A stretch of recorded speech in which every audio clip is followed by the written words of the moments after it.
Real energy production house অর্থাৎ শাহারিন আক্তার সুমি এবং আজিম হারুনের প্রোডাকশান হাউস থেকে পরের বছর ঈদে একটা ছবি আসতে চলেছে, যেই ছবিটার মুখ্য ভূমিকায় আমরা শরীফুল রাজ, সিয়াম আহমেদ বা আরিফিন শুভ এদেরকে দেখতে পেতে পারি। কিন্তু এই ছবিটার ডিরেক্ট করছে তো মেহেদী হাসান হৃদয়, মেগাস্টার শাকিব খান ব্যতীত। তাহলে কি সাকিবিয়ানদের তরফ থেকে real energy production house same সাপোর্টটাই পাবে যেটা তারা পেয়েছিল বরবাদের সময়? দেখো, এই প্রশ্নটা শাহারিন আক্তার সুমিকে যখন করা হয়, শাহারিন আক্তার সুমি কিন্তু বলেছেন সাকিবিয়ানরা তাদেরকে ভালোবাসে, তাদের প্রোডাকশান হাউসকে ভালোবাসে, তারা কিন্তু সেই সাপোর্টটা পাবে।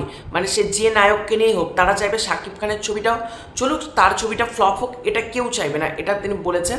তো আমার পার্সপেক্টিভ থেকে কী মনে হয়, দেখো সাকিবিয়ানরা এমন একটা মানুষ না, সাকিবিয়ান মানে এমন একটা ফ্যান বেস, তারা প্রত্যেককে সাপোর্ট করতে পারে। আজকে জঙ্গলি সিনেমাকে সাকিবিয়ানরা প্রচুর পরিমাণে দেখেছে, জঙ্গলি সিনেমার কথা বলছি, জঙ্গলি তো ফ্যামিলি অডিয়েন্স দেখেছিল সিয়াম আহমেদের, তার পাশাপাশি প্রচুর সাকিবিয়ানরা জঙ্গলি সিনেমাটা দেখেছিল।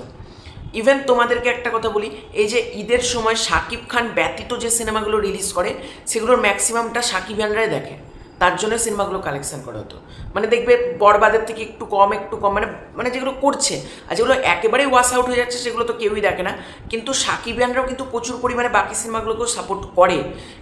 মানে শাকিব খান থাকলে তারা যতটা সাপোর্ট করবে, অবভিয়াসলি তার থেকে কম একটু সাপোর্ট করবে বাকি সিনেমাগুলোকে। তারা তো চাইবে যে শাকিব খানের সিনেমা সব থেকে বেশি ব্যবসা করুক, এটা প্রত্যেকের ধার। মানে আমিও চাই যে মেগাস্টার শাকিব খানের সিনেমা সব থেকে বেশি ব্যবসা করুক, মানে ঈদের যাই সিনেমা আসুক মেগাস্টার যেন নাম্বার 1 থাকে, এটা আমরা সবাই চাই, সাকিবিয়ানরাও সেটা চায়। কিন্তু বাকি সিনেমাগুলো কিন্তু তারা কখনো এখানে যে উৎসব কিন্তু প্রচুর সাকিবিয়ানরা দেখতে গিয়েছে, তাণ্ডবের পরে উৎসব, ইনসাফ প্রচুর সাকিবিয়ানরা দেখতে গেছে। সাকিবিয়ানদের সাথে মেন দ্বন্দ্ব হচ্ছে আফরান নিশোর ফ্যানেদের। এবার আফরান নিশোর ফ্যানেরাও সাকিবিয়ানদের বাজে কথা বলে, সাকিবিয়ানরা আফরান নিশোর ফ্যানদের বাজে কথা বলে। আফরান নিশো ব্যতীত আমি বলছি রিয়েল এনার্জি প্রোডাকশন হাউস যদি অন্য কোনো নায়ককে নিয়ে ছবি করে, আমি বলছি না আফরান নিশোকে নিয়ে করতে হবে না, যদি তাদের মনে হয় গল্পের প্রয়োজনে, যদি কন্টেন্ট যদি আফরান নিশোকে ডিমান্ড করে, ডেফিনেটলি তারা আফরান নিশোকে নিয়েই করতে হবে তাদেরকে। আর যদি বাকি নায়কদেরকে নিয়ে করে, সাকিবিয়ানদের তরফ থেকে কিন্তু 100% সাপোর্ট থাকবে, এটুকু নিশ্চিত। কারণ এই যে SVF চরকি আলফাই এই ট্রায়োর যখন ছবি আসে, সাকিবিয়ানরাও কিন্তু প্রচুর পরিমাণে দেখতে যায়। সুতরাং সাকিবিয়ানরা কিন্তু একটা বড় গোষ্ঠী, বড় বাহিনী তোমরা এটা বলতে পারো।